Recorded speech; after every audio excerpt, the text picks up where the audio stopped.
ಈಗ ಕನಿಷ್ಠ 15 ವರ್ಷದಿಂದ ಕೋಳಿ ಫಾರ್ಮ್ ಅವರು ಮಾಡಿದ್ದಾರೆ. ಬನ್ನಿ ಅವ್ರು ಮಾತಾಡೋಣ. ಸರ್ ನಮಸ್ತೆ. ಸರ್ ತಮ್ಮ ಹೆಸರು?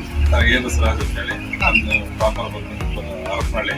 ನಾನಿರೋದು ವಾಸವಾಗಿ ಕುಟುಂಬದಲ್ಲಿ ಸುಮಾರು 15 ವರ್ಷದಿಂದ ನಾನು ಪೋಲ್ಟ್ರಿ ಫಾರ್ಮ್ ನಡೆಸ್ಕೊಂಡು ಹೋಗ್ತಾ ಇದ್ದೀನಿ.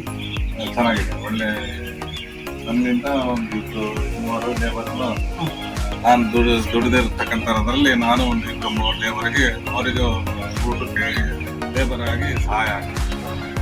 ಸರ್ ಈಗ ಎಷ್ಟು ವರ್ಷದಿಂದ ಮಾಡ್ತಾ ಇದೆ ಸರ್ ಕೋಳಿ ಸಾಕಾಣಿಕೆ ಆಗಿರ್ಬೋದು? 15 ವರ್ಷ ಆಗಿದೆ. 15 ವರ್ಷ.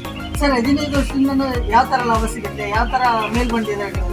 ಸರ್ ನಾನು ಫಸ್ಟ್ ಸುಗುಣ ಪೋಲ್ಟ್ರಿ ಫಾರ್ಮ್ ಅಂತ ಇತ್ತು, ಇಂಟಿಗ್ರೇಷನ್ ಅದನ್ನು ಅದರಲ್ಲಿ ಆದಾಯ ಒಂದು ಸ್ವಲ್ಪ ಕಡಿಮೆ ಇತ್ತು. ಆಮೇಲೆ ನಂತರ ಚಿಕನ್ ಅಲ್ಲಿ ಬಂದೆ ನಾನು. ಇದರಲ್ಲಿ ಚೆನ್ನಾಗಿದೆ. ಫಸ್ಟ್ ಸ್ಟಾರ್ಟಿಂಗ್ ಎಲ್ಲ ಅಂತ ₹2.50 ಈಗ ₹6 ಸ್ವಲ್ಪ ಕಿಲೋ ಕೊಡ್ತಾರೆ. ಈಗ ಅವರೇಜ್ ಏನಿಲ್ಲ ಅಂದ್ರೆ ನನಗೆ 1,80,000 ತನಕ ಅವರೇಜ್ ಒಂದು ವರ್ಷಕ್ಕೆ. ಒಂದು ತಿಂಗಳು 1.5 ಬರ್ಬೋದು, ಒಂದು ತಿಂಗಳು 2 ಲಕ್ಷ ಅವರೇಜ್ ಬಿಟ್ಟರೆ 1,80,000 ಅವರೇಜ್. ಇದರಲ್ಲಿ ನನಗೆ ಏನಿಲ್ಲ ಅಂದ್ರೆ ಒಂದು 50,000 ಇನ್ನು ಒಂದು 30 ಹೋಗ್ತಿದೆ. 2 ತಿಂಗಳಿಗೆ ಕ್ಯಾಲ್ಕುಲೇಷನ್ ಆಗಿದ್ರೆ ನನಗೆ 60,000-65,000 ಪಗಾರ. ಕೋಳಿ ಫಾರ್ಮ್ ಯಾವ ರೀತಿ ಆಸಕ್ತಿ ಬಂತು ನಿಮಗೆ? ಸರ್ ನಾನು ಬೇರೆ ಒಬ್ಬರ ಹತ್ರ ನಾನು ದುಡಿತಾ ಇದ್ದೆ. KPTC ವರ್ಕ್ ಮಾಡ್ತಾ ಇದ್ದೆ, ಎಲೆಕ್ಟ್ರಿಷಿಯನ್ ಆಗಿ ವರ್ಕ್ ಮಾಡ್ತಾ ಇದ್ದೆ. ಬರೀ ಓಡಾಡಿ ಬ್ಯಾಕ್ ಪೇನ್ ಬಂತು. ಅದರಿಂದ ನಮ್ಮ ಮನೆಯವರು ಪ್ರೈಮರಿ ಸ್ಕೂಲ್ ಟೀಚರ್ ಆಗಿದ್ದೆ. ಈಗ PU ಕಾಲೇಜ್ ಲೆಕ್ಚರ್ ಆಗಿದ್ದಾರೆ.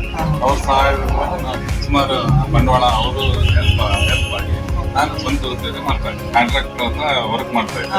ಅದು ನನಗೆ ಸ್ಯಾಲ್ರಿ ಸರ್ಟಿಫೈ ಆಗ್ತಾ ಇರ್ಲಿಲ್ಲ.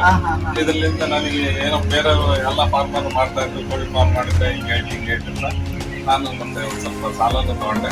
ನಮ್ಮ ಮನೆಯವರು ಹೆಲ್ಪ್ ಆಯ್ತು. ಪೌಲ್ಟ್ರಿ ಫಾರ್ಮ್ ಮಾಡ್ತಾ ಇರೋದ್ರಿಂದ ಈಗ ಭಾಳ ಚೆನ್ನಾಗಿದೆ. ಅಂದ್ರೆ ಕೋಳಿ ಫಾರ್ಮ್ ಮಾಡಿದಾಗಿದ್ದ ಒಂದು ಉನ್ನತ ಸ್ಥಾನದಲ್ಲಿ ನಾವು ಹೊಲದಲ್ಲಿ ಏನಾದ್ರು ಬೆಳಿಬೇಕಪ್ಪ ಅಂದ್ರೆ ನೀರಾವರಿ ಇಲ್ಲ ಅಂದ್ರೆ 6 ತಿಂಗಳು ವೇಟ್ ಮಾಡ್ತಿದ್ದೆ. ಮಳೆಗಾಲದಲ್ಲಿ ಆದ್ರೆ 1 ವರ್ಷ ವೇಟ್ ಮಾಡ್ಬೋದು. ಇದು 45 ಕಳಿಸಿ ಕೊಟ್ಟು ಬಂದ ನನಗೆ ಆದಾಯ ಮಿನಿಮಮ್ ಅವರೇಜ್ ಲೆಕ್ಕ ಹಾಕಿದ್ರೆ 60